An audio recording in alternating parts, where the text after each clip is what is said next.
Bonjour à toutes et à tous. Je vous souhaite la bienvenue à ce Midi de la Culture spécial 20 ans de la Convention de 2005, dont le titre aujourd'hui est l'IA générative et œuvres protégées, pistes de solutions pour une juste rémunération des artistes. Alors, je suis Véronique Guévremont, professeure à la Faculté de droit de l'Université Laval, titulaire de la chaire UNESCO sur la diversité des expressions culturelles. Et j'aurai le plaisir d'animer ce premier Midi de la Culture, spécial 20 ans. Je tiens tout de suite à vous préciser qu'il est possible d'écouter cette conférence en anglais en cliquant sur le bouton Interprétation que vous pouvez voir au bas de votre écran. Welcome everyone. I want to mention from the very beginning of these presentations that you can listen to these discussions that will follow in English, and you simply have to click on the interpretation button that you will find at the bottom of your screen. Otherwise, the conversations will be mainly in French, but feel free to eventually write a comment or questions in English in the conversations, and it will be my role to transfer, to read your questions and to ask our speakers to provide you with answers or comments. Je tiens d'abord à préciser donc que nous nous engageons en ce 31 janvier 2025 dans une série d'événements qui visent à souligner le 20e anniversaire de la Convention sur la protection et la promotion de la diversité des expressions culturelles, convention donc adoptée en octobre 2005. Un instrument juridique de la plus grande importance pour le Québec, le Canada et les membres de la société civile, ainsi que de nombreux autres États également, mais je tiens à souligner en particulier le cas du Québec et du Canada qui ont été très impliqués dans l'histoire de cette convention et même à l'avant-garde de la réflexion qui a mené à l'adoption de ce traité il y a 20 ans. Cette série d'événements est organisée en partenariat avec la Coalition pour la diversité des expressions culturelles et ces événements seront également soutenus par l'OBVIA, l'Observatoire sur les impacts sociétaux de l'intelligence artificielle et du numérique, ainsi que la Faculté de droit. Donc, à compter d'aujourd'hui et pour les 4 prochains mois déjà, nous aurons l'occasion de vous recevoir, de vous convier à une discussion sur la Convention par le biais de cette série de Midi de la Culture spéciale 20 ans. Et je vous annonce dès à présent qu'un deuxième midi aura lieu le mardi 25 février de midi à 13h30. Et à l'occasion de ce deuxième midi, nous reviendrons sur les résultats, sur les discussions qui se seront tenues lors de la 18e session du Comité intergouvernemental de la Convention qui se tient à Paris du 11 au 14 février prochain. Session extrêmement importante pour l'avenir de cette convention puisqu'il sera notamment question des recommandations formulées par le groupe de réflexion sur la mise en œuvre de la Convention dans l'environnement numérique, dont l'une de nos conférencières aujourd'hui a fait partie, Alexandra Bensamoun, et nous discuterons des résultats des discussions tenues entre les membres de ce comité, 24 parties à la Convention, et notamment de l'issue d'une recommandation qui suscite beaucoup d'intérêt en ce moment, qui porterait sur l'adoption d'un protocole additionnel à la Convention de 2005, protocole qui porterait sur la mise en œuvre de la Convention dans l'environnement numérique. Alors, les prochaines semaines seront très importantes pour l'avenir de ce traité et je vous convie déjà donc à ce rendez-vous du mardi 25 février à midi, heure du Québec, du côté français. Je pense que nous avons des observateurs en France, donc 6 heures plus tard, à compter de 18 heures. Alors, je m'arrête ici je pourrais vous parler de d'autres événements qui s'en viennent, mais restez à l'affût sur nos médias sociaux. Nous vous informerons des autres événements qui seront organisés tout au long de l'année. Alors pour aujourd'hui, j'ai le plaisir d'accueillir deux expertes, deux personnes que j'estime énormément, qui vous parleront donc d'IA générative et de la manière en fait, de pistes de solutions pour une juste rémunération des artistes. Et je me permets déjà de vous présenter donc notre conférencière invitée, Alexandra Bensamoun. Experte pour l'UNESCO, je l'ai déjà mentionné, et pour différentes autorités, notamment personnalités qualifiées au CSPLA, Conseil supérieur de la propriété littéraire et artistique du ministère de la Culture français. Alexandra Bensamoun fait partie en France de la commission interministérielle de l'intelligence artificielle qui a remis son rapport IA, intelligence artificielle, notre ambition pour la France en mars 2024 au président de la République française. Elle a contribué à de nombreux autres rapports officiels sur le numérique et en particulier sur l'intelligence artificielle, le dernier, tout récent, étant daté de décembre 2024 sur la mise en œuvre du règlement européen sur l'IA, rapport produit à la demande de la ministre de la Culture française. Elle est aujourd'hui chargée de nouvelles missions sur les modèles de rémunération des contenus culturels utilisés par les IA. Alors, Alexandra prendra la parole pour une durée de 30 à 40 minutes. Sa présentation sera suivie d'une conversation avec Caroline Joannard, que je vous présenterai à la suite de l'intervention d'Alexandra. Alors, chère Alexandra, merci de prendre le temps d'être avec nous et je te cède immédiatement la parole.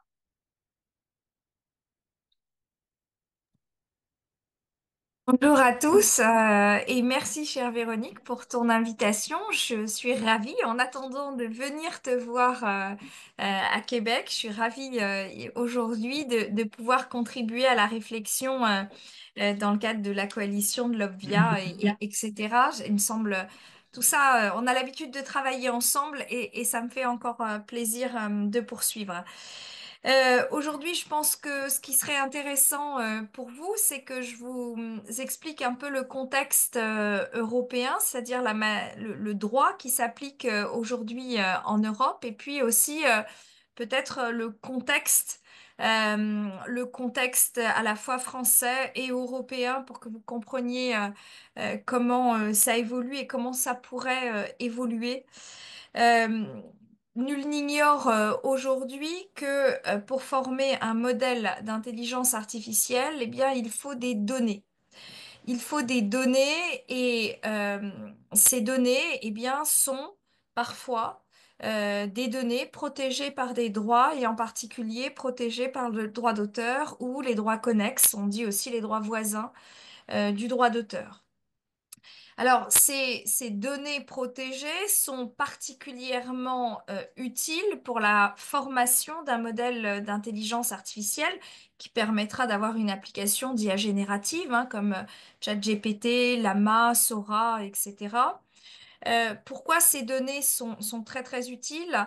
Eh bien parce que, pour plusieurs raisons. D'abord parce que euh, on s'est rendu compte que lorsqu'un modèle d'intelligence artificielle est entraîné sur des données synthétiques, c'est-à-dire sur des données qui sont générées par l'intelligence artificielle, eh bien le modèle, comme on dit en anglais, le modèle collapse, le modèle dégénère. Ça, c'est le premier constat. Donc, on ne peut pas auto-entraîner hein, dans une démarche très enfin, endogamique, on va dire, on ne peut pas entraîner l'intelligence artificielle sur des données que le modèle génère lui-même. Ensuite, on s'est rendu compte également que pour former les grands modèles, pratiquement toutes les données qui sont disponibles, qui sont en tout cas qui sont en ligne, ont été scrappés et donc ont été utilisés et collectés donc et utilisés pour former les modèles. Alors, qu'est-ce que je veux dire par là? Je veux dire que les données humaines en ligne diminuent en quantité. Or, les modèles d'IA ont besoin de données humaines et même de données humaines de qualité pour pouvoir obtenir un modèle performant. Dit autrement, les données culturelles sont nécessaires en réalité à un moment ou à un autre. Elles sont nécessaires à la formation d'un modèle puisque il va falloir pouvoir entraîner ce modèle sur des données nouvelles et des données de qualité. Qu'est-ce qui s'est passé? Eh bien, on sait que ces modèles ont été entraînés sur ces données culturelles sans autorisation et sans rémunération des titulaires de droit. Alors, quel est le droit applicable en Europe? Eh bien, en Europe, nous avons bien sûr le droit d'auteur et les droits voisins du droit d'auteur, qui sont donc des monopoles d'exploitation qui se concrétisent donc dans des droits exclusifs qui permettent d'interdire ou d'autoriser, éventuellement contre rémunération, l'utilisation des contenus protégés. Évidemment, ces autorisations n'ont pas été demandées. Alors, il existe bien en Europe une exception fouille de texte et de données, text and data mining. Cette exception, elle a été adoptée en 2019 dans une directive européenne, la directive Digital Single Market, Copyright in the Digital Single Market. Cette directive a posé en effet une exception aux droits d'auteur et aux droits voisins lorsque des contenus sont utilisés pour cette opération de fouille de texte et de données. La difficulté, c'est que cette exception, elle a été adoptée en 2019, évidemment donc discutée en 2018, à une époque où on n'avait aucune idée, tout le monde ignorait évidemment la possibilité même d'applications d'IA générative mises à la disposition du grand public. Donc vraiment, c'était même pas de la science-fiction, personne ne l'imaginait en 2018. Et donc, quand cette exception a été poussée, d'ailleurs, elle a été introduite par amendement lors de la discussion sur la directive, eh bien, lorsque cette exception a été poussée, personne n'a vraiment compris à quoi elle servirait. À l'époque, on parlait de progrès de la médecine, de progrès médicaux, et donc personne ne s'est vraiment méfié, opposé. Cela étant, comme c'est une exception qui était très large, c'est l'exception de l'article 4 de la directive Digital Single Market, comme elle était très large, on y a accolé deux conditions quand même. La première condition, c'est que le bénéficiaire, qui peut être tout acteur, c'est pour tous les acteurs et pour toutes les finalités, cette exception, y compris les finalités commerciales, eh bien, en raison de ce champ d'application très large, on y a collé deux conditions qui sont, premièrement, un accès licite au contenu.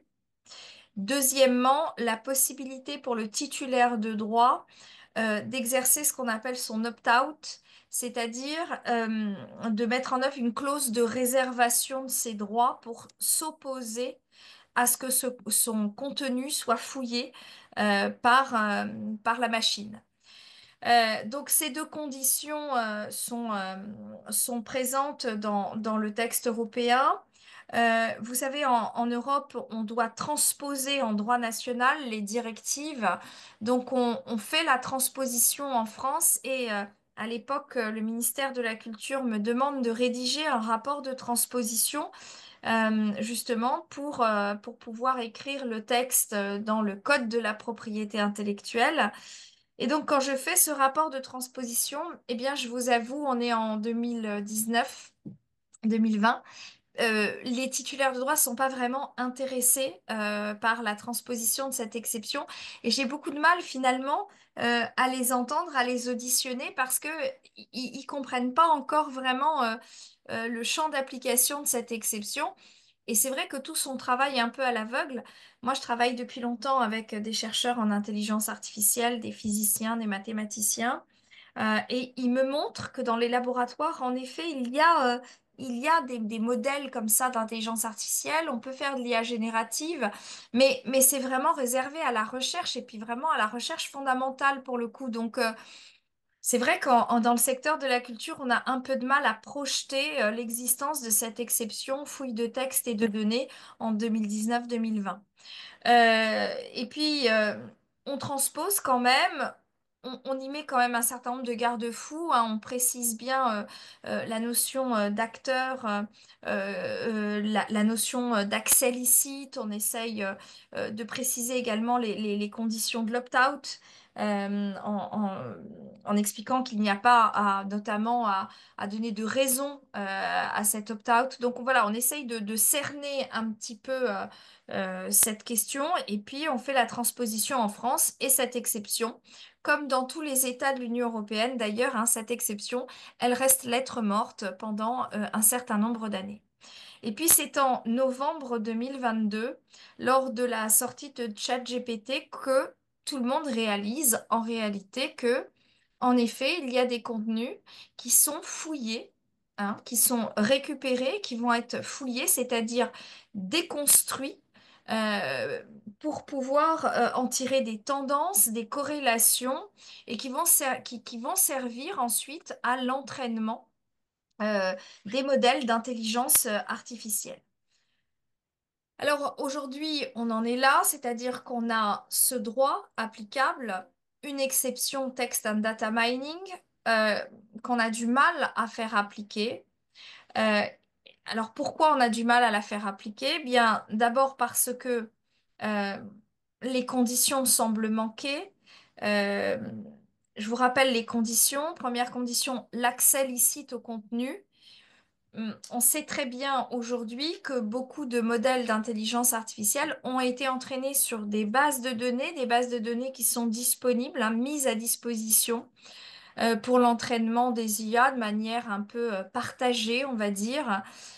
On sait pertinemment que dans ces bases, il y a des contenus illicites. Alors des contenus contrefaisants, piratés, mais beaucoup plus gravement aussi dans l'Ion, des contenus pédopornographiques.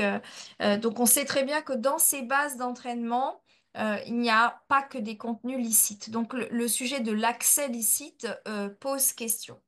Par ailleurs, la deuxième condition, qui est donc l'absence d'exercice d'opt-out par le titulaire de droit, hein, c'est comme ça qu'on peut bénéficier de l'exception, eh bien, il faut savoir qu'en France, tous les titulaires de droit ont exercé l'opt-out. Or, enfin, par exemple, dans le secteur de la presse, ils travaillent à cela, c'est-à-dire ils voient bien qu'en dépit de l'opt-out exercé, il y a des robots qui passent le mur, hein, le wall, qui réussissent quand même à passer la barrière. Et donc, on sait pas, enfin, on n'arrive pas, évidemment à rendre cet opt-out totalement efficace. D'abord, il y a beaucoup de moyens de faire l'opt-out et on n'a pas trouvé des moyens parfaitement efficaces pour faire l'opt-out. Alors, ça signifie quoi? Ben, ça signifie qu'aujourd'hui, les contenus sont toujours utilisés en dépit du fait que soit l'accès est illicite, pardon, soit le titulaire de droit de toute façon a exercé l'opt-out et en dépit donc de l'absence des conditions pour bénéficier de l'exception aux droits d'auteur et aux droits voisins, eh bien, les contenus protégés par ces droits sont toujours utilisés pour former les modèles d'intelligence artificielle. Face à cette situation, les titulaires de droit se sont beaucoup mobilisés en Europe parce que lorsque ChatGPT est sorti notamment et qu'on a souhaité ouvrir le capot pour comprendre le fonctionnement, on était en plein dans la discussion sur le règlement européen sur l'intelligence artificielle. Ce règlement européen sur l'intelligence artificielle, il a été adopté, vous le savez sans doute, l'été dernier, en juin 2024, publié au journal officiel en juillet, entrée en vigueur en début août de 2024, mais ensuite avec des entrées en application par bloc de règles de manière progressive. Pourquoi? Bah, parce qu'il faut laisser le temps au secteur économique de s'adapter, bien sûr, aux règles nouvelles, c'est normal. Et puis aussi le temps, euh, il y a beaucoup d'actes délégués qui sont prévus dans ce règlement, des code of practice, on le verra aussi ce qu'on appelle des templates, de la normalisation également. Et tout ça, ben, il faut un peu de temps, donc l'entrée en application est échelonnée.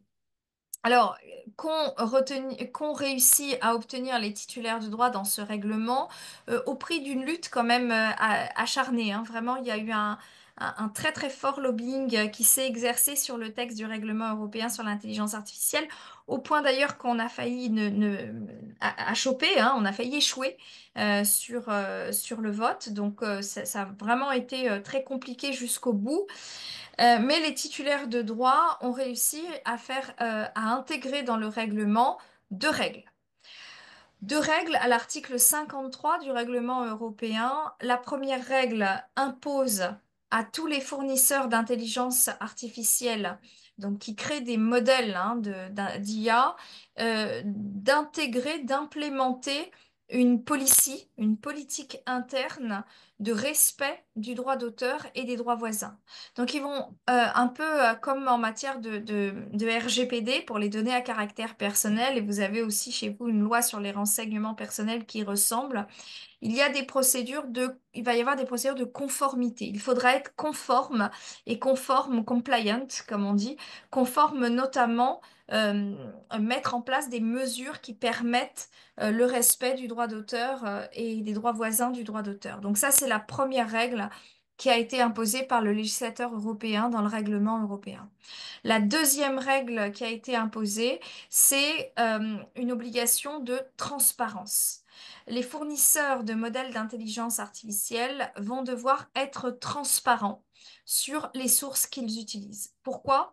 Eh bien parce que on est dans une situation que je vous ai décrite juste avant où, en effet, des sources sont utilisées alors qu'elles ne devraient pas l'être. Mais comment en rapporter la preuve? Le seul qui peut ouvrir le capot, hein, comme on dit, c'est-à-dire qui peut révéler cela, eh bien, c'est le fournisseur d'intelligence artificielle. Or, s'il n'est pas transparent, s'il ne révèle pas ses sources, c'est très compliqué de rapporter cette preuve. Vous l'avez vu peut-être, vous le suivez peut-être aux États-Unis, il y a entre 35 et 40 procès aujourd'hui sur ce sujet, avec vraiment des questions de preuve qui se posent, notamment des procédures de discovery. La preuve est un sujet.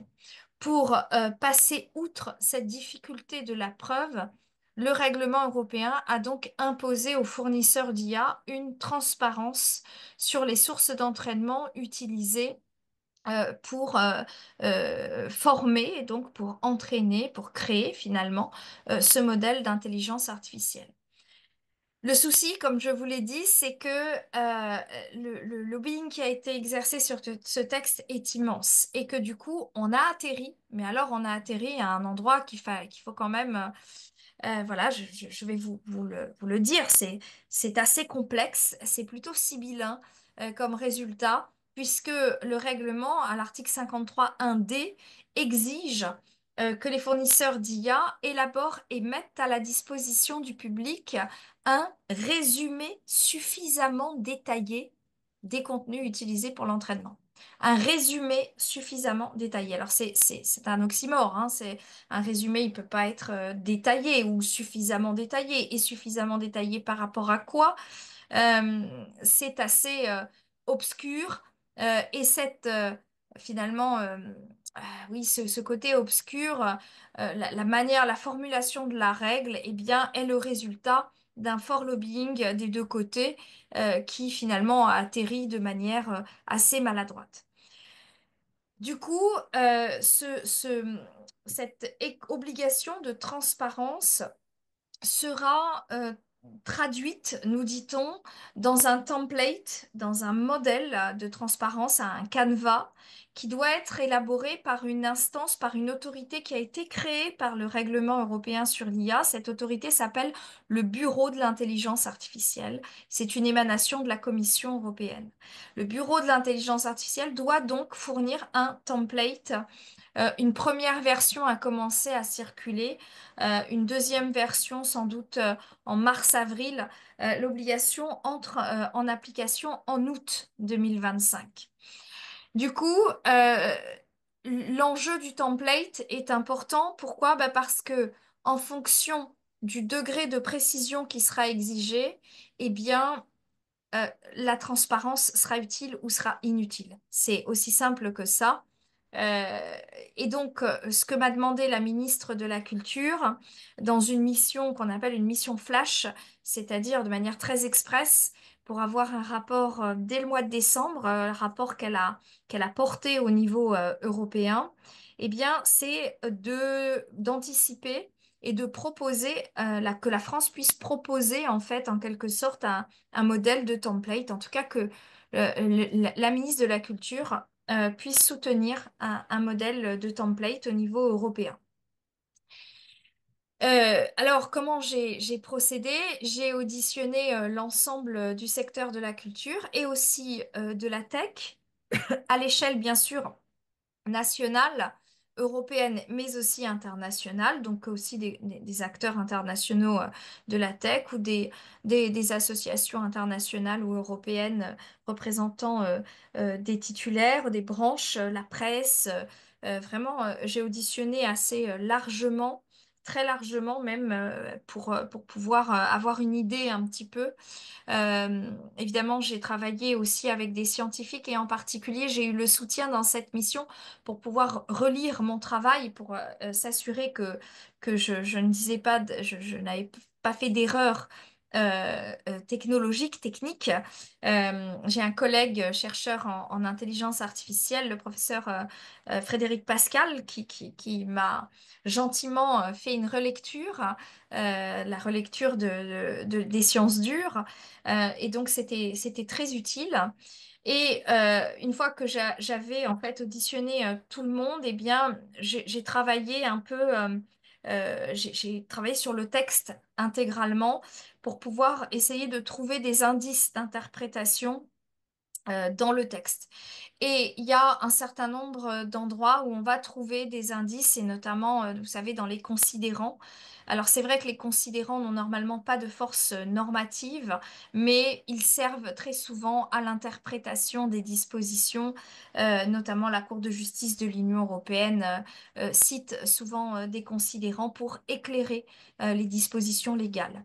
Et dans les considérants, on va trouver plusieurs éléments. On va trouver d'abord et ça, c'est très important. On va trouver l'idée que cette obligation de transparence, elle est finalisée. Elle a une finalité.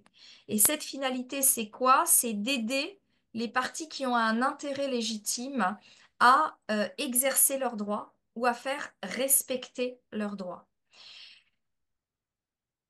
Qu'est-ce que ça signifie? Bah, ça signifie que si le résumé suffisamment détaillé n'est pas assez précis pour que les parties puissent exercer leurs droits ou faire respecter leurs droits, eh bien, l'objectif législatif n'est pas atteint. On trouve également dans le considérant que la limite à cette révélation publique des sources d'entraînement, c'est le secret des affaires. Ici, j'ai beaucoup travaillé sur ce qu'on doit entendre par secret des affaires.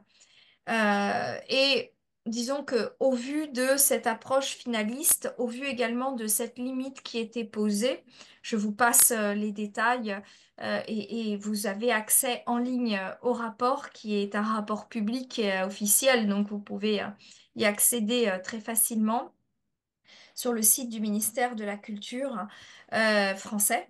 Eh bien, j'ai considéré que le modèle de résumé devait être suffisamment précis donc, pour que les titulaires exercent le droit. Il devait donc être complet en termes de contenu, mais pas sur les techniques. Pourquoi? Parce que les techniques que sont par exemple les techniques de tokenisation ou les techniques de filtrage relèvent du secret des affaires, alors que les données utilisées, qui sont, elles, très largement scrappées sur l'Internet ou récupérées de bases d'entraînement énormes, bah, c'est pas vraiment du secret des affaires puisque il n'y a ici, en première intention, en tout cas en phase de pré-entraînement, il n'y a pas de sélection. Donc on ne peut pas imaginer que sans sélection, sans travail sur le pré-entraînement, eh bien, il puisse y avoir, sans travail sur la donnée, hein, sur la sélection même de la donnée, il puisse y avoir comme ça le secret des affaires qui serait opposé. J'ai résumé ça dans le rapport par une métaphore culinaire qui plaît bien aux journalistes puisqu'ils la reprennent régulièrement, c'est-à-dire j'ai dit que le résumé devait comprendre tous les ingrédients mais pas la recette. Voilà. C'est un peu comme Coca-Cola, on connaît tous les ingrédients, mais on n'a pas la recette. La recette, c'est le secret des affaires, c'est le savoir-faire que, on veut protéger. Et c'est la même chose ici. On en est là.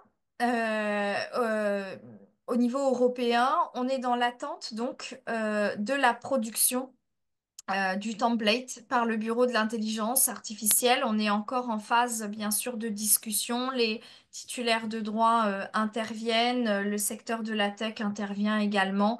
Le lobbying est très fort. On le lit régulièrement dans les journaux spécialisés. Il y a encore un gros lobbying qui s'exerce sur la mise en œuvre en fait de des dispositions légales, hein. C'est vraiment, on est dans de l'enforcement, mais il y a encore un très gros lobbying qui s'exerce, que vous comprenez que le niveau de transparence qu'on va retenir, eh bien, permettra plus ou moins l'exercice des droits par les titulaires de droits d'auteur et de droits voisins. Souvent, on se dit, mais alors, à quoi ça sert cette transparence? Pourquoi cette transparence? Ben, enfin, on va dire que le, l'objectif de l'Union européenne, et c'est un objectif qui a été rappelé récemment, notamment par des députés européens et des commissaires européens. L'objectif ici, c'est de créer un marché. Créer un marché et un marché qui soit éthique et compétitif, c'est-à-dire un marché qui respecte la chaîne de valeur.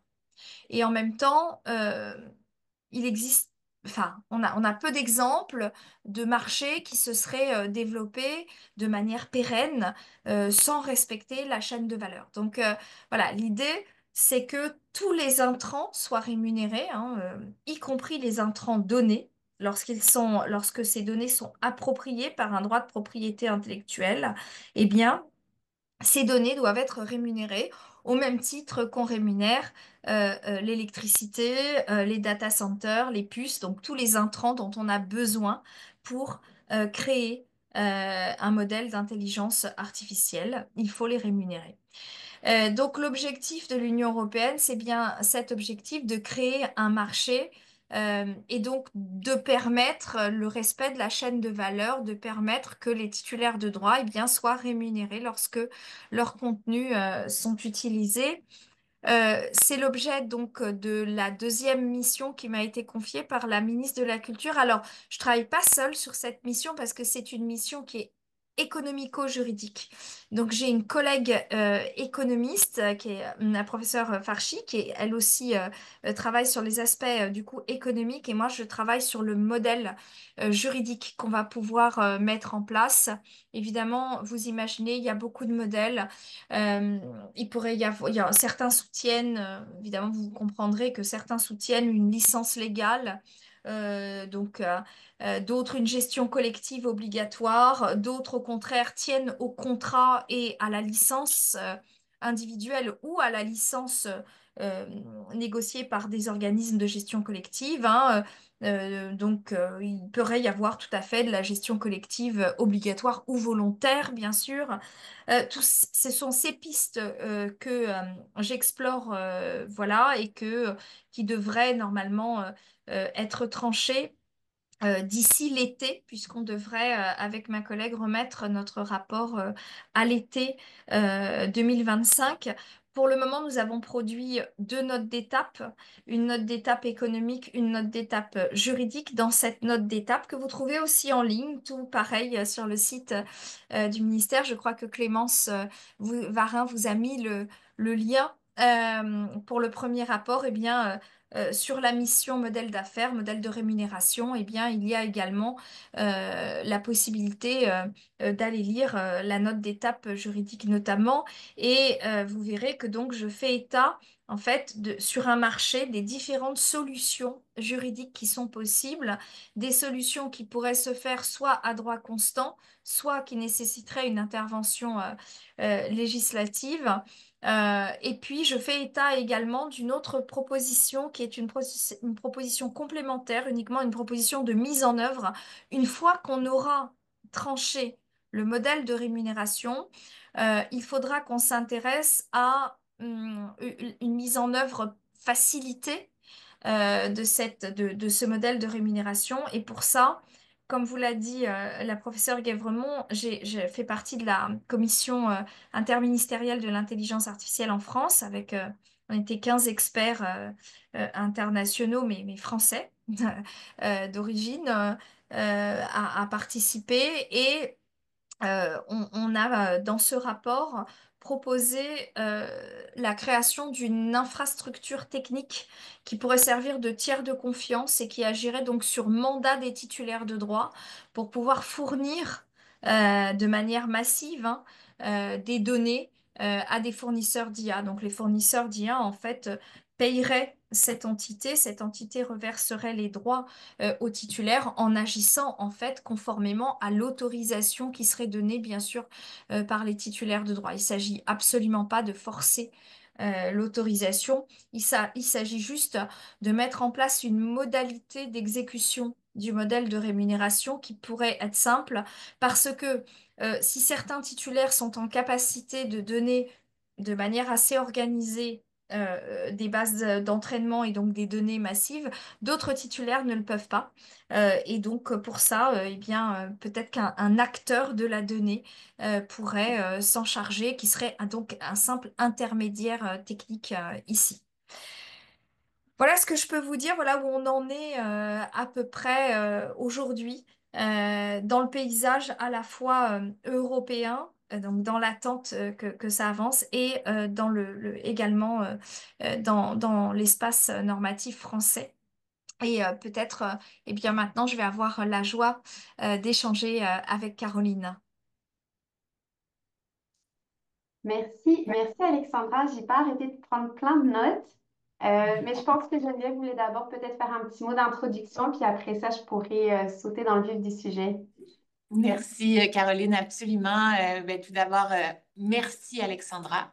Je suis toujours impressionnée par la clarté de ton propos sur des sujets aussi complexes et techniques. Et pourtant, je t'ai très bien suivi et je suis certaine que c'est la même chose pour notre auditoire. Euh, je dis tout de suite aux personnes qui sont en ligne et aussi dans la salle, si vous avez des questions pour Alexandra, notez-les. Vous pouvez d'ores et déjà nous les transmettre par la conversation dans le webinaire. Mais la parole est maintenant à notre autre invitée, Caroline Joannard, que j'aimerais vous présenter plus formellement. Caroline est avocate, agente de marque et directrice chez Robic. Elle se spécialise en droit d'auteur, droit des technologies de l'information, marque de commerce et droit de la publicité et du marketing. Caroline est titulaire d'un doctorat en droit de l'Université de Montréal. Sa thèse, qui lui a valu une mention d'excellence, porte sur le droit d'auteur et l'intelligence artificielle. Et je dois dire, j'ai assisté à la présentation de sa thèse et j'étais fort impressionnée. Ça fait partie des raisons pour lesquelles elle est avec nous aujourd'hui. Et son expertise en propriété intellectuelle a été soulignée à plusieurs occasions par l'octroi de divers prix et reconnaissances à l'échelle canadienne. Merci Caroline d'être avec nous. Tu as reçu en fait un double mandat, je vais le rappeler pour le bénéfice de l'auditoire. d'abord réagir à la présentation d'Alexandra. Si tu le souhaites, tu as la priorité pour lui poser quelques questions. Mais l'autre partie de ton mandat, c'est aussi peut-être de nous faire part de tes réflexions par rapport au contexte canadien. Un regard peut-être comparé sur ce qui vient d'être présenté par rapport à là où nous allons ou pas en droit canadien. Nous serons ravis de t'entendre sur le sujet. Mais d'abord, je pense que tu souhaites avoir cette conversation avec Alexandra. Alors, à toi la parole. Merci d'être là. Merci beaucoup, puis merci pour l'invitation. Je pense que j'ai déjà dit à quelques reprises, mais pour moi, c'est vraiment un grand privilège d'être présente aujourd'hui, puis de pouvoir échanger avec Alexandra sur ce sujet polarisant, mais vraiment passionnant. Donc, en fait, ce que je proposais à Alexandra dans un premier temps, c'était peut-être de brièvement exposer la situation canadienne.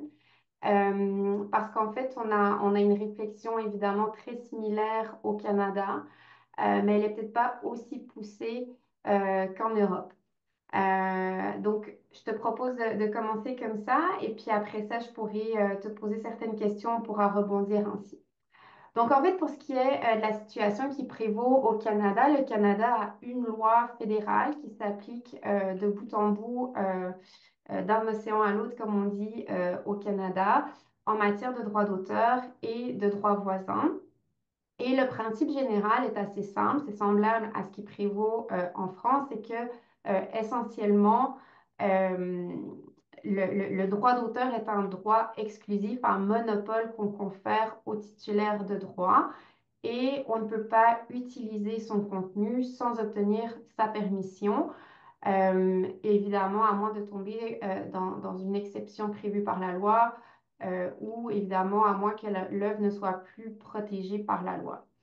Ce système d'autorisation au Canada, c'est véritablement un système d'opt-in. Donc, tantôt, tu parlais de l'exception de fouille de texte et de données qui est assortie d'un droit de opt-out. Au Canada, on n'a pas ce concept de opt-out. C'est véritablement un geste positif qu'on doit poser pour aller chercher un consentement de la part du titulaire de droit. Je parlais un peu plus tôt des exceptions qui existent dans la loi. On en a malheureusement ou heureusement, dépendamment de quel côté on se situe, mais on a vraiment beaucoup d'exceptions dans la loi. Et en matière d'intelligence artificielle, on parle essentiellement, on s'attarde principalement à deux exceptions. Celle de l'utilisation équitable, qui est un petit peu le pendant canadien du fair use américain. Donc, tantôt, tu évoquais différents recours qui ont actuellement lieu aux États-Unis. Ces décisions-là, ces recours-là, en fait, se concentrent particulièrement sur l'application de cette exception du fair use dans le contexte d'intelligence artificielle. Au Canada, la portée de cette exception est un petit peu plus limitée, de sorte que plusieurs doutent en fait de son application dans le contexte d'intelligence artificielle.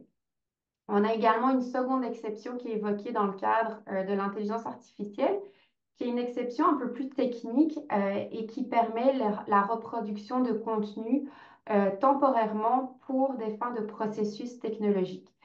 C'est une exception qui est très limitée, qui a une portée très limitée et compte tenu de différentes conditions d'application, ne semble pas pouvoir trouver application dans le contexte de l'intelligence artificielle. De sorte qu'aujourd'hui, on se trouve dans une situation où la loi, dans sa mouture actuelle, ne favorise pas tellement l'industrie, l'innovation, l'industrie de toutes ces entreprises, compagnies comme OpenAI qui développent des systèmes d'intelligence artificielle. Et dans ce contexte, en fait, le gouvernement a décidé de lancer différentes consultations publiques. On a eu 2 consultations publiques à ce jour, une en 2021, une en 2024. L'idée étant de sonder le pouls pour voir si la loi devrait être modifiée pour répondre aux différents enjeux contemporains de l'intelligence artificielle. Ces consultations publiques abordaient deux grandes thématiques, soit tout ce qui se passe en amont et tout ce qui se passe en aval. Donc, on parlait également de la protection des outputs par intelligence artificielle. Évidemment, je ne m'attarderai pas sur ce sujet aujourd'hui. Donc, en fait, au terme de ces deux consultations publiques, évidemment, beaucoup de rapports de mémoire ont été publiés, ont été soumis.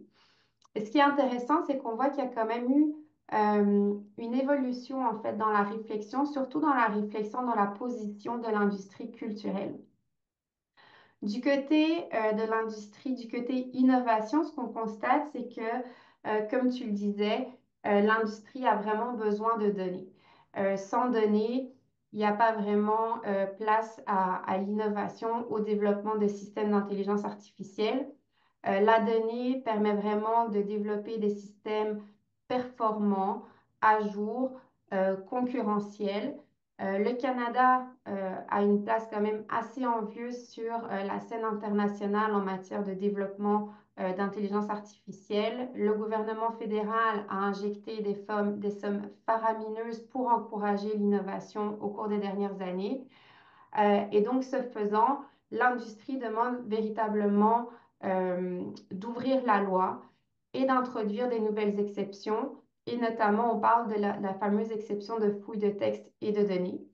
On parle également de moduler, modifier un petit peu l'exception d'utilisation équitable, donc la sorte de fair use qu'on a ici au Canada, de l'ouvrir pour permettre davantage ce que tu appelais tantôt avec le scraping, donc le moissonnage de données.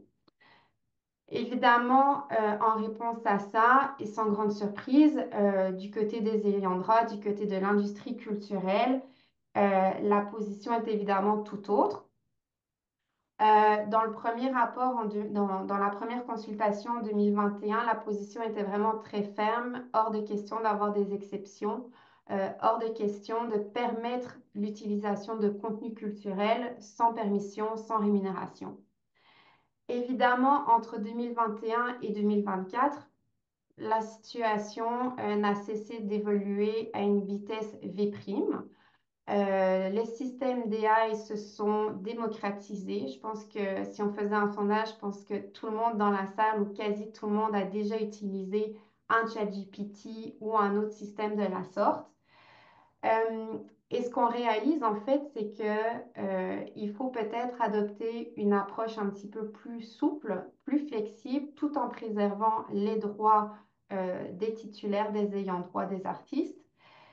Mais il faut absolument quand même que les données canadiennes demeurent présentes dans le système. À défaut, le risque qu'on encourt, c'est de la désinformation, c'est des risques au niveau éthique, etc. C'est le risque, en fait, tout simplement que quand on pose une question à ChatGPT, il ne sache pas répondre sur une question qui touche le Canada, le Québec. Enfin, du moins de manière adéquate. Donc, on voit vraiment que la réflexion évolue, mais malgré tout, les doléances des ayants droit s'articulent autour de trois grands axes. Puis je trouvais ça très chouette parce que dans certains mémoires, ces trois axes-là ont été résumés autour d'un acronyme ART, A-R-T. A pour autorisation, R pour rémunération et T pour transparence. Donc, tu vois, on est vraiment dans le même état d'esprit, avec les mêmes souhaits, les mêmes volontés du côté des ayants droit canadiens. À ce jour, on n'a pas donné suite, le gouvernement n'a pas donné suite à ces consultations publiques, à ces rapports. Par contre, on voit différents recours depuis quelques mois en matière d'intelligence artificielle. Certains médias se sont joints pour intenter des recours contre certains développeurs. Et tout comme aux États-Unis, l'enjeu demeure le même, c'est démontrer, c'est une question de preuve, donc évidemment démontrer l'accès au contenu, démontrer que les systèmes d'intelligence artificielle sont effectivement nourris sur du contenu, le contenu des demandeurs. Donc, évidemment, dans ce contexte-là, c'est sûr que l'obligation de transparence apparaît comme le Saint Graal, la solution. Mais personnellement, je suis encore assez je vais pas dire peut-être perplexe, mais j'ai l'impression que ça nous amène à une autre logique du droit d'auteur, parce que la façon dont je le comprends, c'est que l'obligation de transparence serait uniquement utile a posteriori, c'est-à-dire qu'elle permettrait aux ayants droit soit d'avoir accès à de l'information pour intenter éventuellement un recours en contrefaçon, ou comme tu le disais, être un levier de négociation pour aller chercher une rémunération. Mais au Canada, évidemment, on est dans un système d'opt-in. Donc, la première question que je me pose, c'est cette obligation n'est-elle pas en porte-à-faux avec ce système de consentement de opt-in? Et deuxièmement, quand tu parlais de l'objectif que sous-tendait l'obligation de transparence, d'accroître d'accroître en fait le marché, créer un marché compétitif.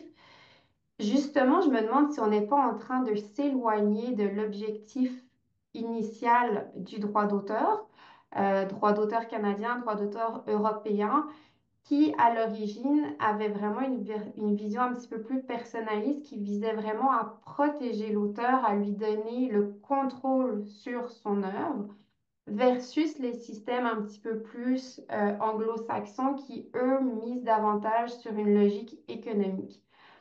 Donc, je ne sais pas ce que tu penses par rapport à ça. Euh, Quelle est ta réflexion? Est-ce qu'on est pris à devoir, est-ce que la technologie nous a dépassés et qu'on doit maintenant développer des solutions un petit peu, je dirais pas nécessairement à la va-vite, mais peut-être au risque de s'éloigner de l'esprit même du droit d'auteur?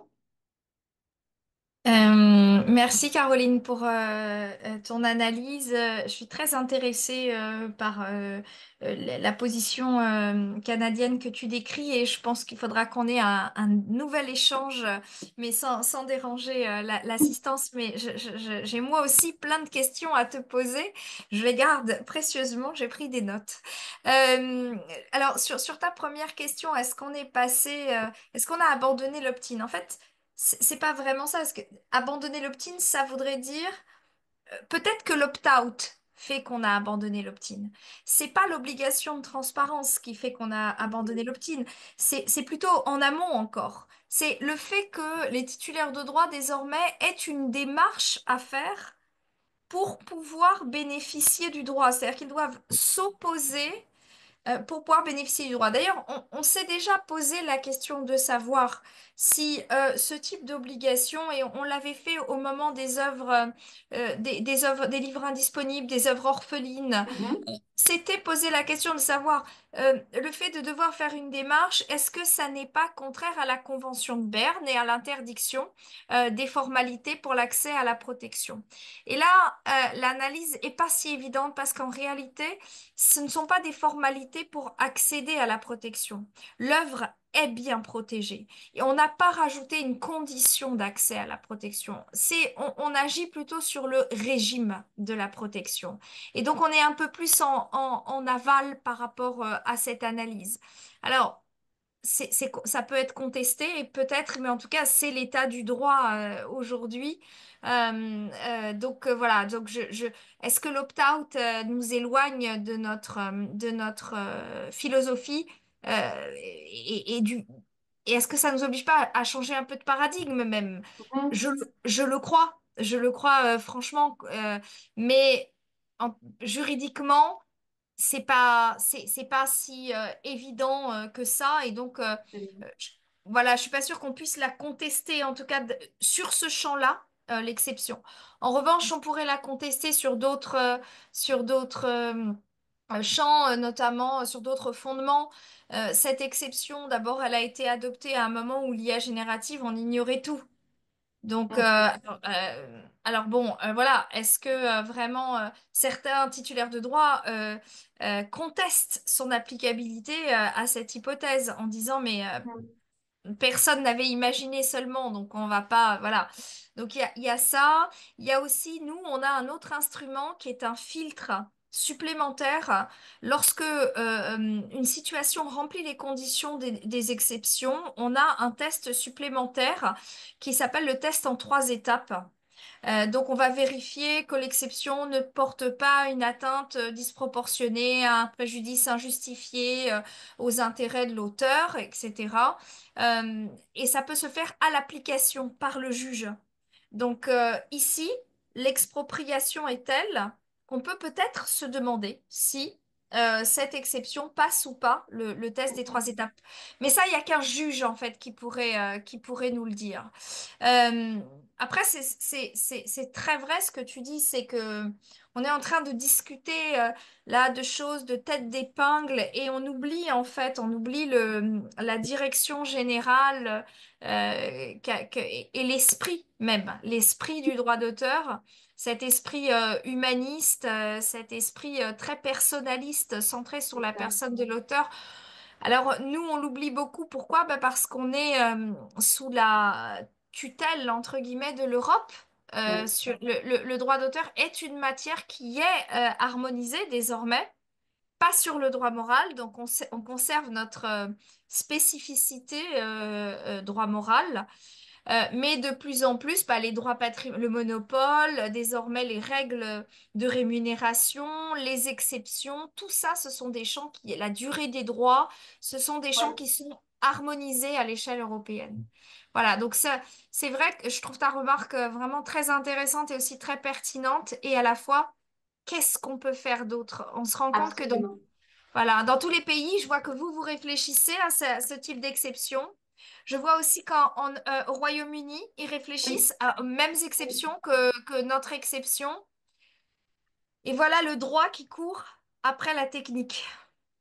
Parce qu'aussi, j'ai l'impression que on se retrouve dans une situation un petit peu par dépit. C'est comme si les ayants droit se voient avec comme seul recours un droit à une rémunération. Et même si, d'un point de vue très pratico-pratique, ce que je comprends aussi pour avoir un petit peu discuté de l'aspect technique de la chose, c'est que même si on s'objecte à l'utilisation de son contenu, ça devient en fait quasi impossible de l'extraire de la machine une fois qu'il a été Bien ingurgité. sûr. Ça impliquerait en fait pour les entreprises de recommencer tout l'entraînement depuis le début. Et je doute en fait, donc c'est pour ça que je suis très curieuse aussi de voir les développements jurisprudentiels, notamment aux États-Unis, parce que quelles seront les sanctions qui vont être imposées? Probablement que les injonctions, si injonction il y a, ne seront effectives que pour empêcher de futurs L'avenir. moyennages Mm. et probablement qu'il y aurait une compensation. Donc, donc, je me demande aussi si est-ce que les solutions, au-delà des solutions législatives, est-ce qu'il y a aussi peut-être des solutions technologiques qui peuvent être mises en place par les ayants droit? On parle par exemple de serrures et, technologiques pour empêcher le copiage, la copie de certains contenus. Peut-être que c'est une voie aussi, une piste de solution à explorer pour l'industrie culturelle. En effet, il y a ici deux sujets dans ce que tu dis. Il y a d'abord l'essence même du droit d'auteur. L'essence du droit d'auteur, c'est un monopole, ce sont des droits exclusifs. Le droit exclusif, ça veut dire le droit d'autoriser ou d'interdire. En fait, ici, on a le sentiment, en effet, et c'est vraiment le discours, que il faut trouver des solutions pour rémunérer. Mais il y a encore des titulaires de droit, il y a encore des auteurs qui ne veulent pas que leur contenu soit fouillé. Pourquoi? Parce qu'il y a quand même un risque de parasitisme qui est Absolument. important, voire un risque de substitution des contenus. Par Mhm. exemple, dans la presse, tu as certains moteurs de recherche qui deviennent désormais des moteurs de réponse en puisant justement dans les contenus de la presse. Et là, à partir de ce moment-là, bah, il n'y a plus besoin d'aller sur le site de presse originel. Or, le site de presse fonctionne parce qu'il est visité. Son modèle Mhm. économique est lié au nombre de visites et du coup aux publicités attachées. Donc ça remet en cause vraiment toutes les chaînes de valeur. C'est sans doute la raison pour laquelle bah, il va falloir trouver des solutions en termes de rémunération, vraiment. Mais ça interroge sur est-ce que le droit d'auteur est toujours aussi fortement un droit d'interdire, finalement. Absolument, exact, Et exactement. puis, peut-être la deuxième idée très intéressante que tu as développée, c'est toujours très impressionnant, comme le droit ne suffit pas, en fait. Et donc, on va chercher la ceinture technologique pour pouvoir faire respecter le droit. Alors, plutôt que la ceinture technologique, moi, je pense qu'il y a parfois, nous, on a fait ça, il y a eu ça en France. Parfois, il y a le droit de la concurrence qui permet d'obliger aussi les acteurs. Voilà. Alors, pas toujours de manière nécessairement la plus heureuse ou la plus. Mais le droit de la concurrence, c'est aussi une manière, parfois, lorsque les acteurs sont trop réfractaires, lorsqu'ils refusent de respecter le droit, eh bien, de les obliger, hein, de les obliger. Mhm. Et ici, les sanctions sont quand même beaucoup plus lourdes. En tout cas, pour nous, chez nous, les sanctions du droit de la concurrence font beaucoup plus peur que les sanctions qu'on prononce au titre du droit d'auteur. Donc, la ceinture technologique, et puis j'ai envie de dire, le problème de la technologie, c'est que on a toujours un train de retard dans la Oui. protection par rapport à l'attaque. Donc, je sais même pas si un jour on arrivera à interdire complètement. C'est toujours pareil. Il y a des objets qui sont pas destinés à faire du mal et pourtant on les utilise, on les change de destination et voilà. Mhm. La technologie, elle est neutre. Et donc, bah, je suis pas sûre que la solution puisse venir de la technique. Je crois beaucoup à un dialogue nécessaire entre les acteurs de l'IA et les titulaires de droit parce que parce qu'ils ont tous les deux le même besoin. Les acteurs de l'IA ont besoin de données de qualité et c'est un besoin existentiel pour eux. Et les titulaires de droit ont besoin d'être rémunérés parce que l'IA provoque chez eux un risque existentiel. Donc ils ont un besoin de rémunération, ils le disent, c'est ainsi. Donc ceux qui le souhaitent, ceux qui souhaitent être rémunérés, doivent pouvoir avoir un dialogue, comment dire, apaisé. C'est ce qu'essaye de faire ici la ministre de la Culture. On a une ministre de la Culture qui est très active sur le dossier de l'intelligence artificielle, vraiment très, très volontaire. Et il y a un rapprochement avec la ministre du numérique et de l'intelligence artificielle. Et ensemble, ils ont comme un projet d'organiser des dialogues un peu sur leur impulsion, mais ensuite ce sont les acteurs qui dialoguent, des dialogues entre les acteurs pour essayer d'avancer sur la transparence et sur voilà, sur la rémunération. Et sachant que le problème, bon, évidemment, il n'est pas juste local, hein. Puis je ne veux pas du tout te poser de questions pièges, donc sens-toi à l'aise de dire prochaine question. Mais tu parles de dialogue, etc.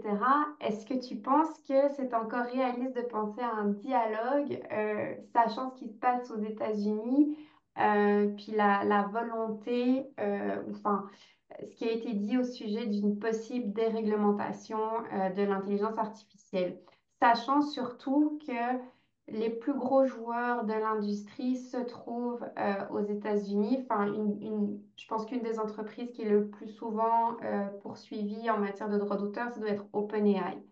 Euh, Oui. je ne sais pas, qu'est-ce que tu penses par rapport à ça? Est-ce que il y a de quoi s'inquiéter? Alors, nous, les Européens, pour forcer un peu l'effet Bruxelles, comme on dit, le Bruxelles Effect, on donne à nos textes une vocation extraterritoriale. Mhm. C'est-à-dire que le règlement européen sur l'intelligence artificielle ne s'applique pas qu'en Europe. Il s'applique à tous les acteurs qui veulent pénétrer le marché européen. Ce qui veut dire qu'il s'applique à OpenAI, Llama. Et je ne suis pas sûre que ces acteurs-là, qui sont des acteurs privés, aient envie de se passer du marché européen. Mhm. Autant le marché français, je n'ai aucun doute, autant le marché européen, c'est 27 États membres. Voilà, donc on a voilà, on a ça. Je te dis pas du tout, ce qui se passe en ce moment aux États-Unis, ça ne simplifiera pas du tout les choses, ça n'apaisera pas. C'est sûr que ça va entraîner encore plus de complexité. Euh, L'executive order de Biden sur l'intelligence artificielle a été annulé, hein, voilà.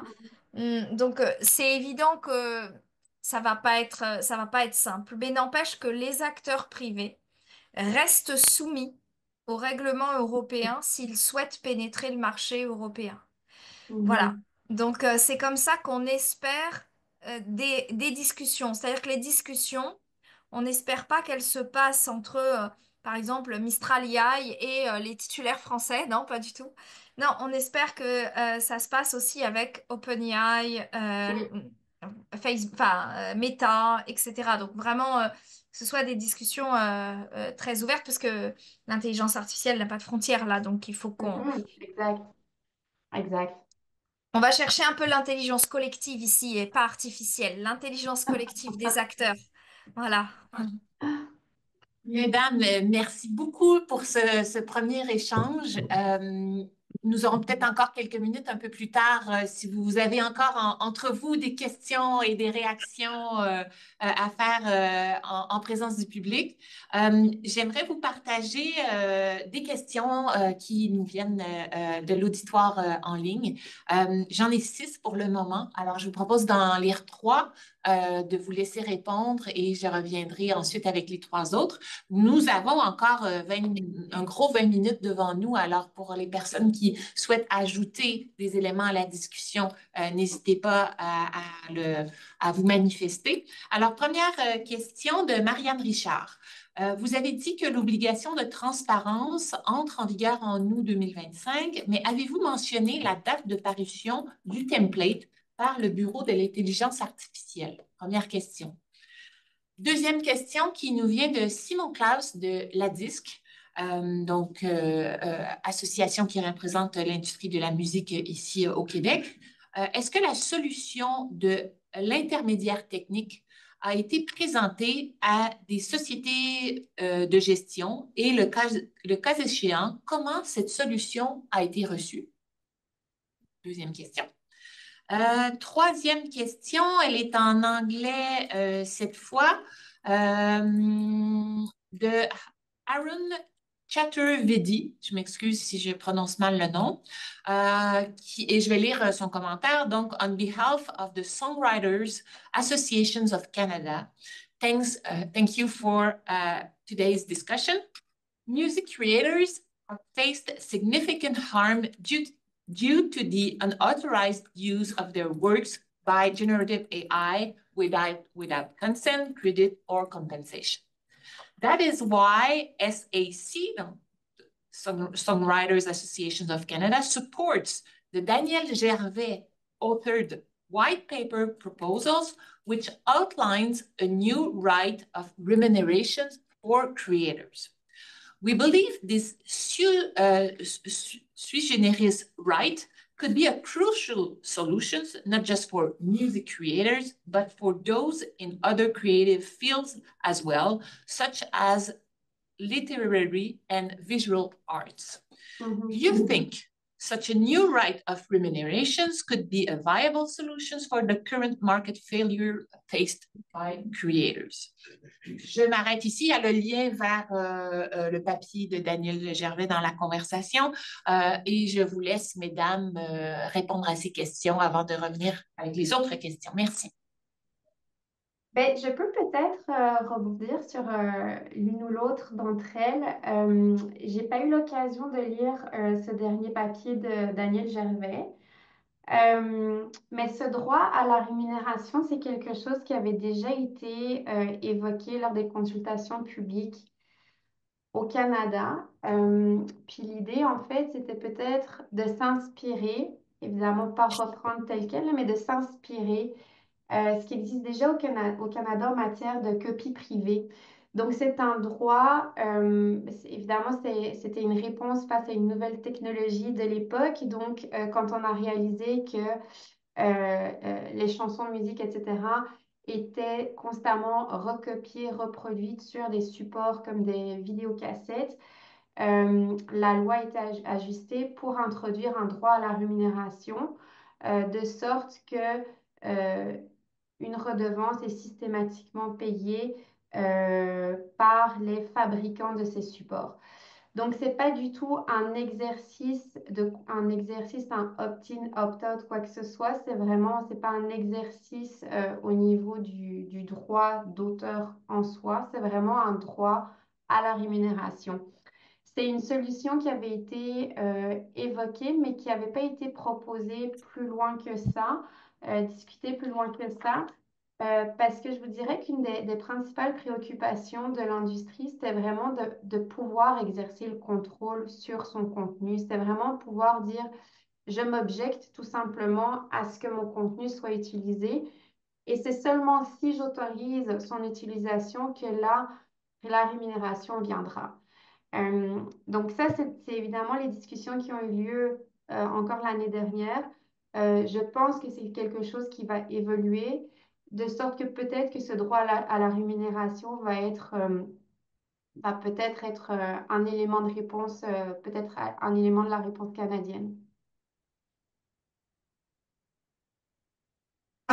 Alors pour moi ici, de manière plutôt très majoritaire, les titulaires de droit, y compris en matière de musique à l'échelle européenne, ne sont pas favorables à un simple droit à rémunération qui est finalement un forfait euh, qui, certes, cumulé, peut paraître beaucoup, mais qui finalement, revenu au titulaire de droit, n'est pas grand-chose. Donc les titulaires de droit restent attachés au principe de l'exclusivité qui leur donne la possibilité de contractualiser la relation et donc de fixer aussi le prix.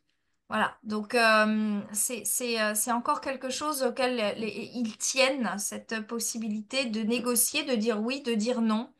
Donc c'est pas, on va dire que c'est pas une solution qui est aujourd'hui celle qui est plutôt privilégiée par les titulaires de droit, par les représentants, y compris les sociétés de gestion collective.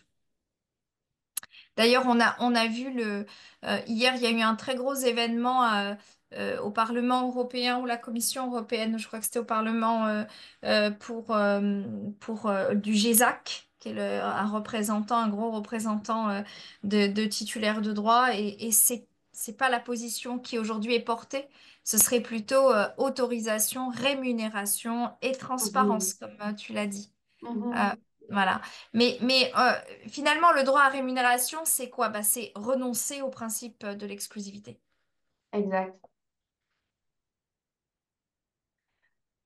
Euh, Euh, Alexandra, je reviens peut-être sur la question sur la première. Pardon, je suis perdue dans mes notes. Sur l'intermédiaire technique. Et sur la date de parution du template par le Bureau de Ah, l'intelligence. sur la date de parution, l'obligation entre en vigueur en août 2025. Ça veut dire qu'on doit disposer du template bien avant. Alors, je n'ai pas le calendrier, moi, de l'IA Office, donc c'est pas du tout. Il y a une première pré-version qui a fuité il y a quelques jours, qui ne satisfait pas du tout personne. Voilà, et donc on nous dit qu'il y aurait une version plus, voilà, en avril, qu'il y aurait des choses vraiment très concrètes, et puis de toute façon, il faut qu'en juin, ce soit fait, quoi, parce que pour une entrée en vigueur en août, voilà, on voit pas comment ça peut être autrement. Mais je n'ai pas ce calendrier précis, dans tous les cas, avant le 2 août 2025. mhm. Très bien. Et à la question sur les intermédiaires techniques, est-ce que... Sur l'infrastructure, alors l'infrastructure technique, c'est vraiment une proposition qui est en germe et donc c'est pas une proposition que je peux vous développer ici, c'est une proposition qu'on développera peut-être dans le rapport qu'on remettra à la ministre, mais qui est encore une fois, je le répète, ça ne peut être qu'une modalité d'exécution. Et quant à la réaction des titulaires de droit, du moment que c'est un intermédiaire qui n'intervient que sur mandat des titulaires, c'est-à-dire sur autorisation des titulaires, bah, il n'y a pas d'opposition, puisqu'il y a ceux qui sont capables de fournir les données et qui ne feront pas appel à cet intermédiaire, et puis il y a ceux qui ne peuvent pas, par exemple, une société de gestion collective n'a pas les données pour pouvoir les fournir. Elle ne les a pas. Donc, il lui faut quelqu'un qui va fournir la donnée. Elle fournit l'autorisation, il faut que quelqu'un puisse fournir le contenu. Donc, une société de gestion collective, pour elle, bah, c'est plutôt utile. Donc, on cherche quelque chose d'un peu utile, mais en aucun cas, on cherche quelque chose de rigide qui pourrait être obligatoire et qui pourrait, du coup, si ça devenait obligatoire, justement, conduire à une licence légale, ce qui n'est pas nécessairement souhaitable, au moins dans un premier temps. C'est-à-dire que lorsqu'on réalise comme ça une expropriation, euh, eh ben, on ne peut pas faire une expropriation pour cause d'utilité privée, hein. Donc, encore faut-il qu'il y ait un besoin et qu'on démontre que le besoin, il est d'utilité publique. Et là, on est loin de le démontrer. Je ne sais pas ce que tu en penses, Caroline. Euh, Par où commencer? Ben, en fait, je ne sais pas si la question faisait référence à une obligation qu'on a au Canada qui est imposée aux intermédiaires, euh, qui en fait, quand ils sont au courant quand un titulaire de droit suppose une violation de ses droits, il peut dénoncer la situation à l'intermédiaire qui va ensuite devoir transmettre un avis de violation au présumé contrefacteur. Puis c'est un système qui a beaucoup moins de mordants que son pendant américain, puisque c'est juste un avis c'est juste un Ah, système de dénonciation. ok. Peut-être qu'à nouveau, c'est une avenue qui pourrait être réfléchie davantage, mais à ma connaissance, ça n'a pas encore tellement été euh, euh, abordé, pensé, etc. Mais très certainement que ça peut être quelque chose à laquelle on penserait. Concernant les sociétés de gestion collective, en fait, au Canada, de ce que je comprends, c'est que le système de licence obligatoire, ou enfin, un peu ce qui prévaut dans les pays scandinaves, c'est pas quelque chose qui est c'est pas quelque chose auquel l'industrie culturelle est favorable, à laquelle l'industrie culturelle est favorable, surtout dans un contexte d'intelligence artificielle, éventuellement dans un contexte d'œuvres orphelines. Si jamais on ouvre la voie à cette solution, il y a peut-être aussi des enjeux un petit peu plus pratiques. Est-ce que les sociétés de gestion collective ont la capacité pour administrer autant de contenu, autant de droits? Donc ça, c'est aussi une autre question. Donc c'est ça, il y a beaucoup Je pense en fait qu'avec toutes ces discussions qu'on a aujourd'hui, ce qu'on constate, c'est que les lois contiennent déjà différents dispositifs et que plutôt que de réinventer la roue, l'idée, c'est peut-être un petit peu de les réactualiser à la lumière de tous ces changements technologiques, mais que de toute façon, quand il y a la mise en application de tous ces dispositifs, présente quand même toujours des enjeux de taille. Et donc, pour en revenir à ce qu'Alexandra mentionnait, je pense que le dialogue demeure quand même une des clés pour désamorcer toutes ces situations.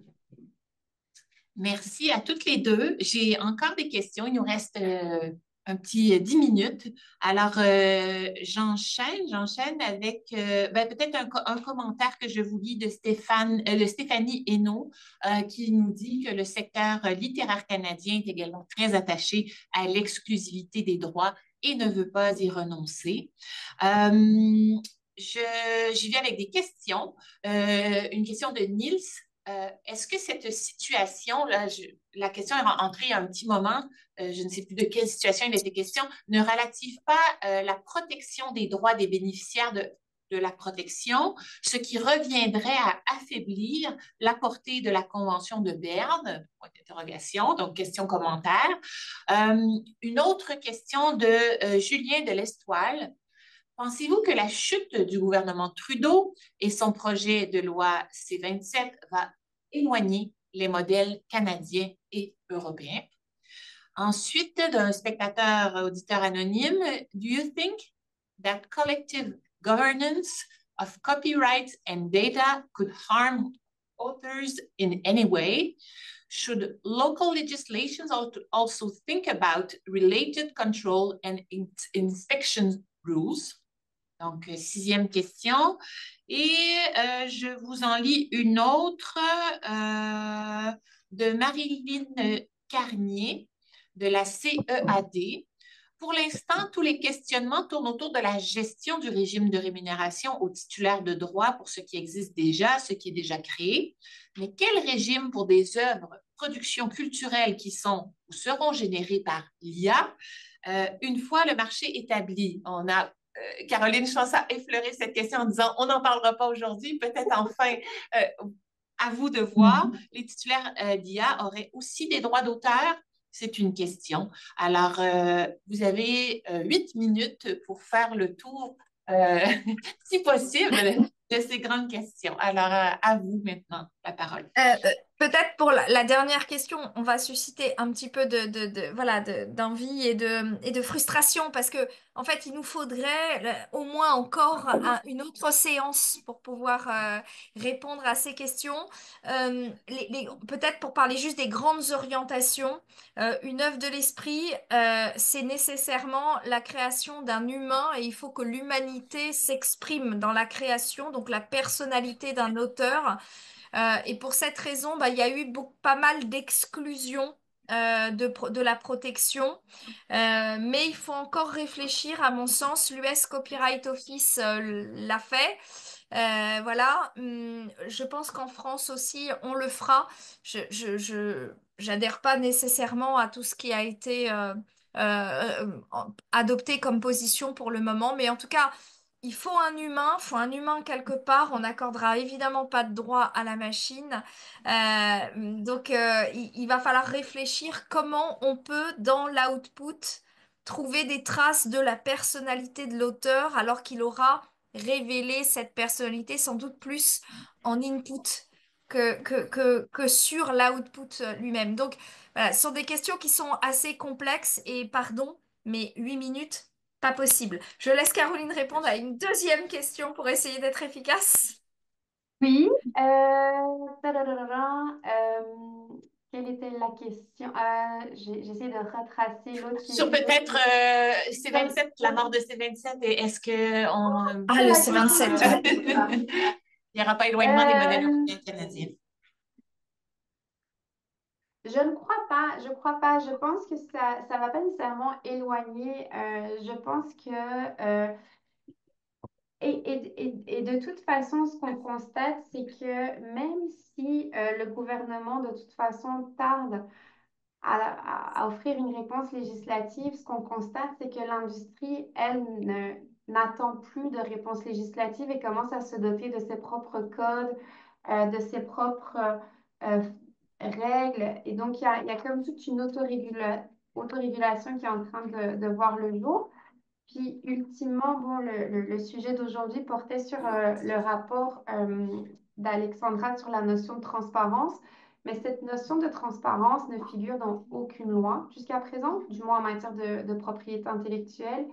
Et cependant, on voit quand même qu'il y a une norme de transparence qui est en train d'émerger dans certaines industries, dans certains secteurs créatifs où on voit vraiment que, par exemple, dans les contrats, on impose, par exemple, de divulguer l'utilisation d'un système d'AI.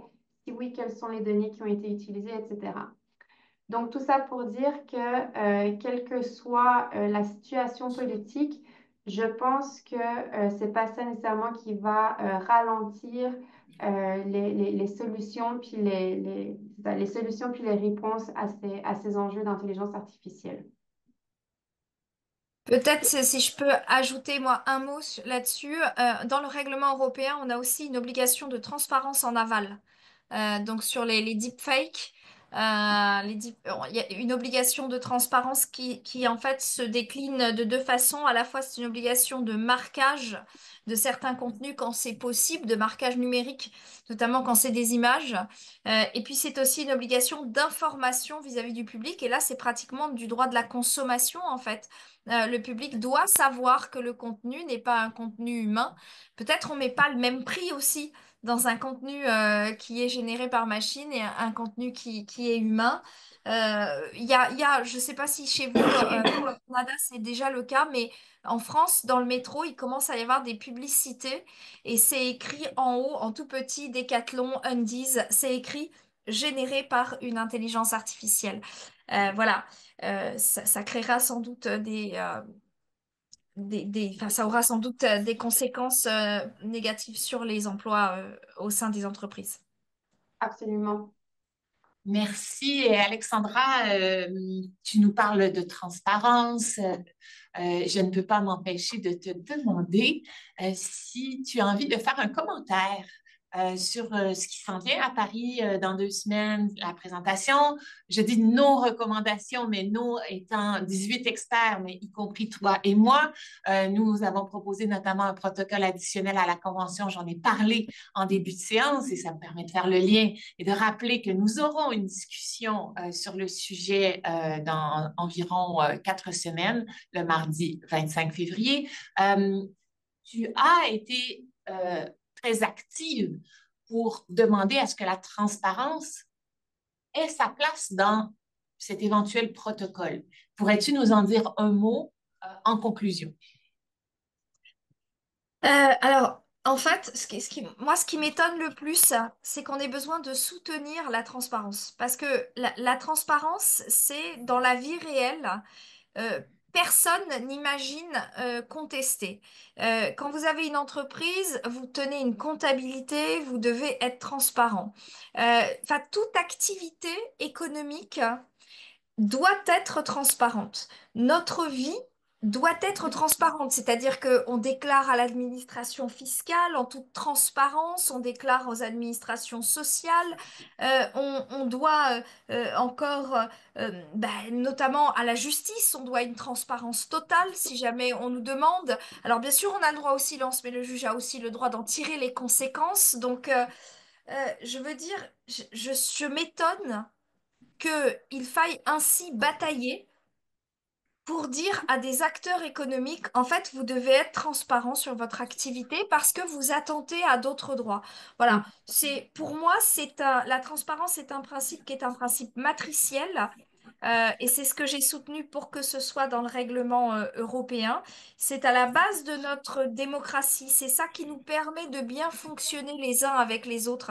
Parce qu'on est transparent, eh bien, il y a une loyauté, il y a voilà, il y a un rapport qui s'instaure. Et puis, la transparence, c'est aussi à la base du droit au recours. C'est-à-dire que bah, si on n'est pas transparent, on ne permet pas à l'autre d'exercer ses droits.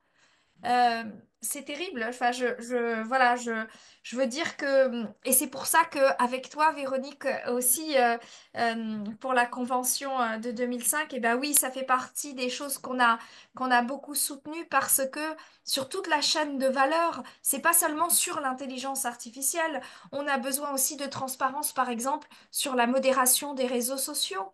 C'est fondamental. Enfin, je veux dire, sinon, on pourra juste pas faire appliquer le droit. Voilà. Merci, Alexandra. Alors, nous sommes à 2 minutes de la fin. Vous avez été extraordinaire pour, à la fois dans vos propos, mais aussi dans votre discipline pour que nous puissions achever cet événement à temps.